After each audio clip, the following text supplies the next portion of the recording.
There is a moment in every relationship where you have been the one to leave, when you remember how it actually happened. Not the story you told your friends, not the reason you gave them at the cafe, the actual moment.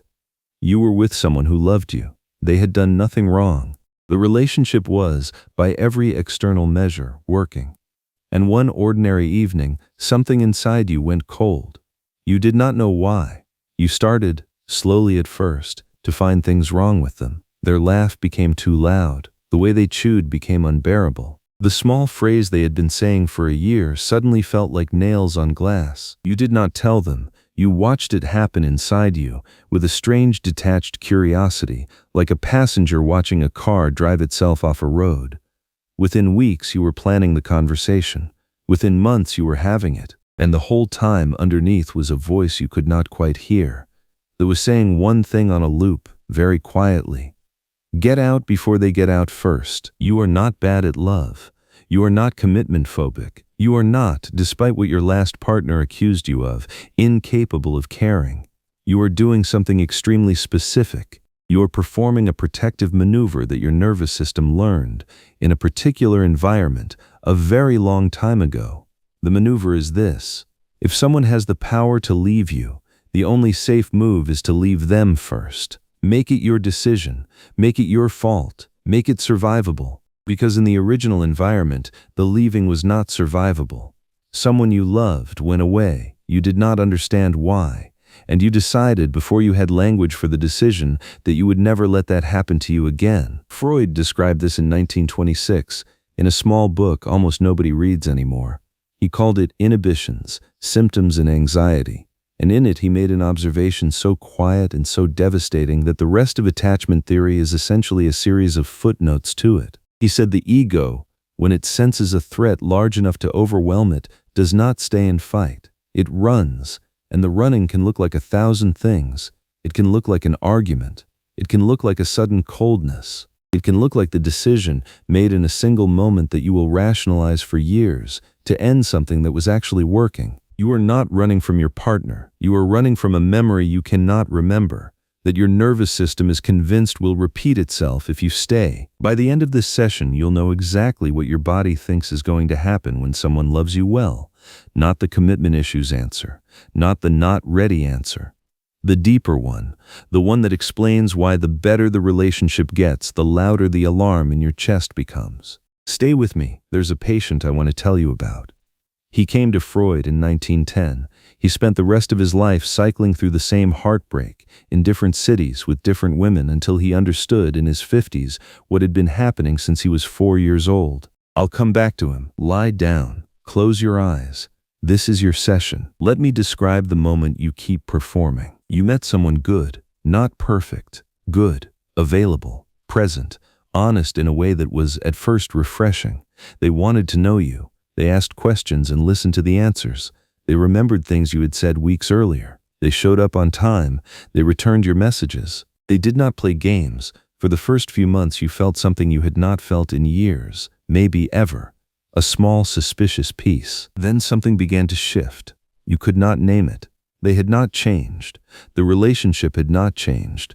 But something inside you began to register the absence of the familiar ache. The longing was not there. The uncertainty was not there. You did not have to perform. You did not have to wonder. And your nervous system, which had calibrated its definition of love around the wondering, began to wonder if this was love at all. You will not have phrased it this way. You will have used different words. The spark is gone. I don't feel that pull anymore. They're great, but I'm just not sure. Something is missing. These phrases are not descriptions of your partner. These phrases are descriptions of your own internal silence. You are not missing something they used to have. You are missing the anxious hunting your nervous system used to do when love was uncertain. The anxious hunting was, for you, the texture of love. And when the texture goes quiet, you assume the love is gone too. It hasn't. The love is finally just love. The silence is the absence of trauma. And the absence of trauma to a nervous system that has known trauma is the climate of every relationship since it was small. Feels exactly like the absence of love. So you begin to leave. Not all at once, slowly. In the small ways at first. You stop replying as quickly. You start finding their habits annoying. You manufacture, often unconsciously, the very conflicts that will give you a reason to walk away. And when the walking away happens, you will feel something you do not expect. You will feel relief, the kind of relief that, if you let yourself look at it directly, would terrify you, because the relief is not about being free of them. The relief is about being free of the threat their love represented. The threat is this: they could have left you. The closer you got to them, the more they would have had the power to destroy you. And in the original equation, set when you were too young to consent, that power was not theoretical. Someone with that power had used it. They had gone away, maybe through actual leaving, maybe through emotional withdrawal, maybe through death, maybe through the slow disappearance that happens when a parent is overwhelmed by their own life and stops being able to see the child in front of them. Whatever it was, you learned the equation. Love means the imminent possibility of catastrophic loss.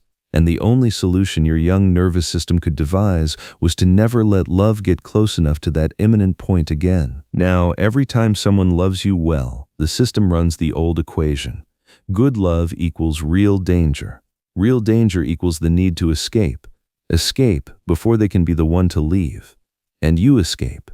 Beautifully, skillfully, with 100 plausible explanations. In 1926, Freud was 70 years old. He had been treating patients for 36 years.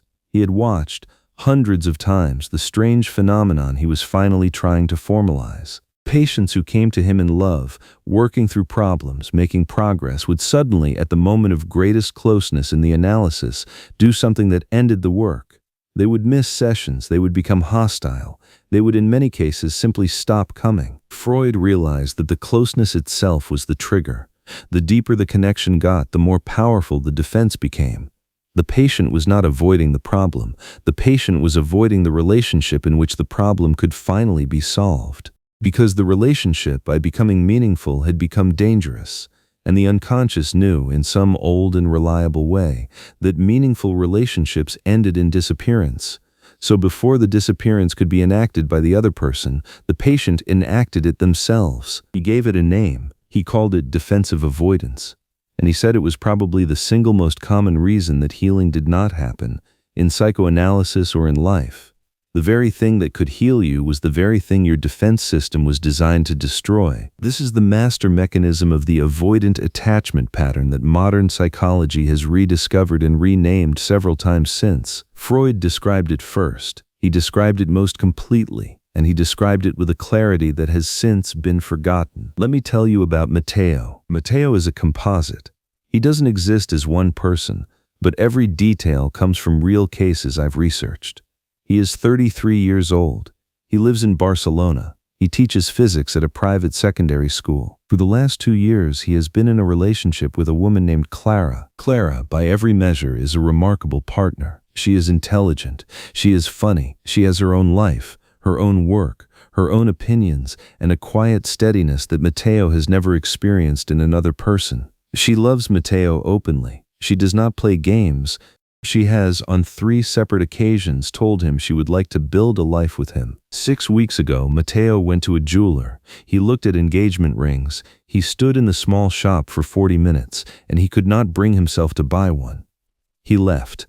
He walked home through the November streets feeling something he could not name. By the time he reached his apartment, the feeling had clarified into a thought. I do not love her enough. The thought arrived with the certainty of a verdict. He did not interrogate it. He did not ask where it had come from. Within 3 weeks, he had broken up with Clara. He used the line that all avoidant partners eventually use.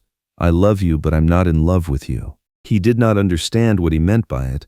He just knew it was time to leave. Clara, in their last conversation in a cafe, did not cry. She listened.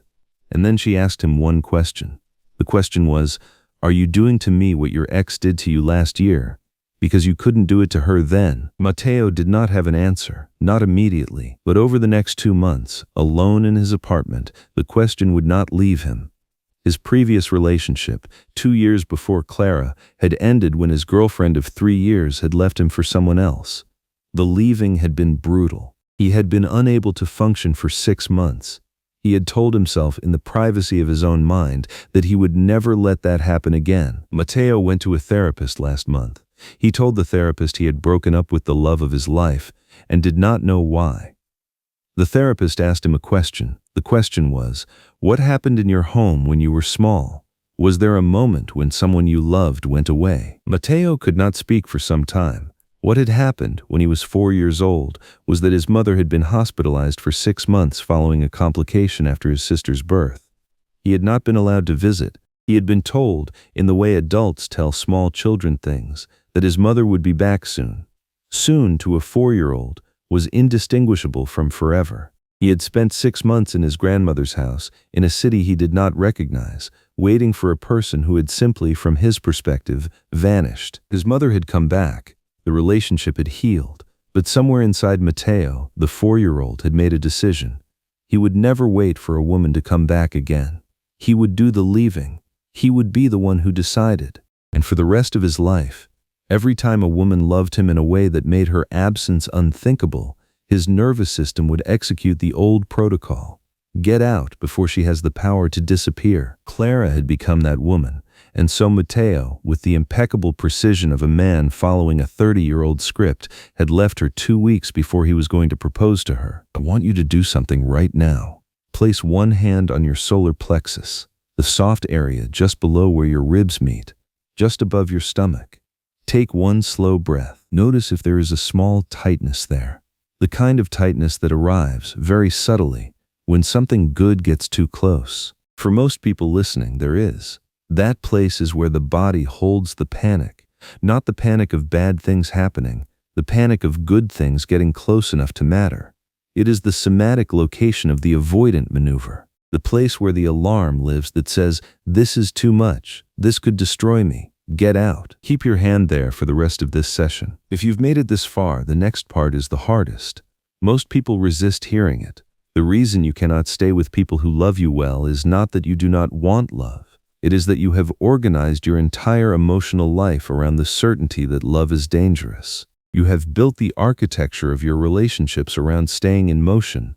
Stillness, in love, is what you have been training to flee since you were small. And when love becomes still, when it becomes safe, when it becomes the kind of love that could actually hold you, your entire system reads the safety as the prelude to the catastrophe.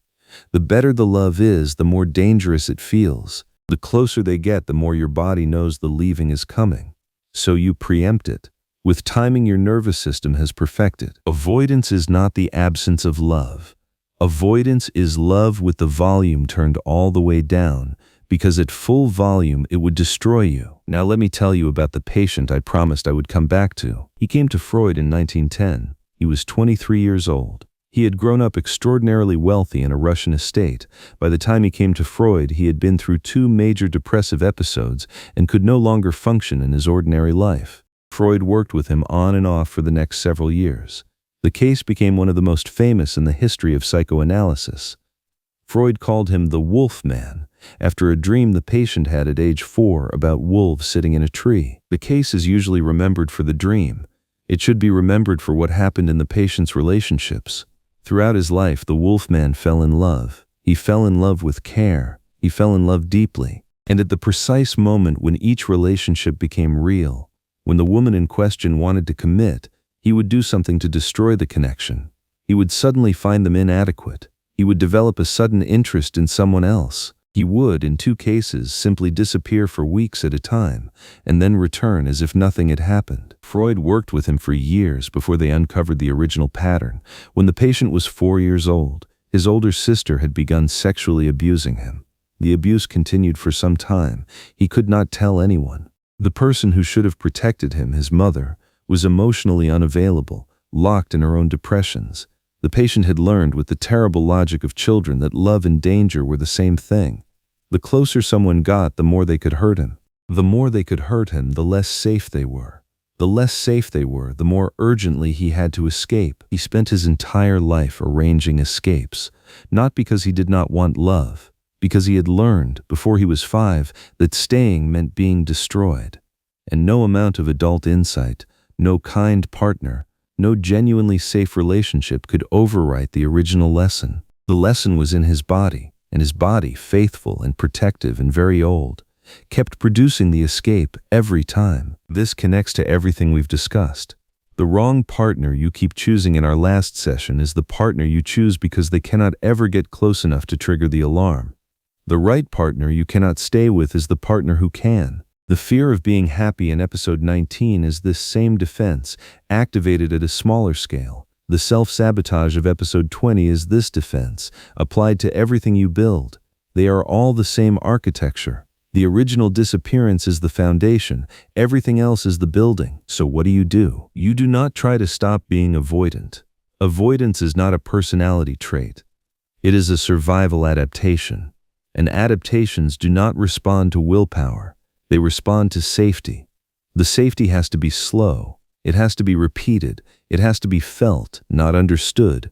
Your body has to learn through actual experience over time that this particular person in this particular moment is not going to disappear. Each moment of staying is a small re-education. Each moment of choosing to remain when your system wants to flee is a vote, cast slowly, in favor of a different conclusion. The work is not to find the right partner. The work, if you are with a good partner already, is to notice the moment the alarm goes off and to stay 1 second longer than you usually would. That is all, 1 second. The system, faced with the unprecedented data that you stayed when you usually would have fled, begins very slowly to reconsider. Over months, over years. The reconsideration takes time, but it is possible, and it has been possible for everyone, ever, who has finally been able to be loved well. Tonight, before you sleep, ask yourself one question. What was the first time someone I loved disappeared? Not the recent breakup, not the obvious one. The very first time. The answer comes very quickly if you let it. It will probably be from before you remember it clearly. It will probably involve a parent. The disappearance might have been literal. It might have been emotional. It might have been a moment in which the person who was supposed to see you stopped being able to see you. Whatever it was, that is the original. Everything you have done in love since then has been some version of trying to make sure it does not happen again, and making sure has, paradoxically, meant making it happen by your own hand in every relationship you have ever ended. You don't have to fix anything tonight. You just have to begin to know that you have been protecting someone.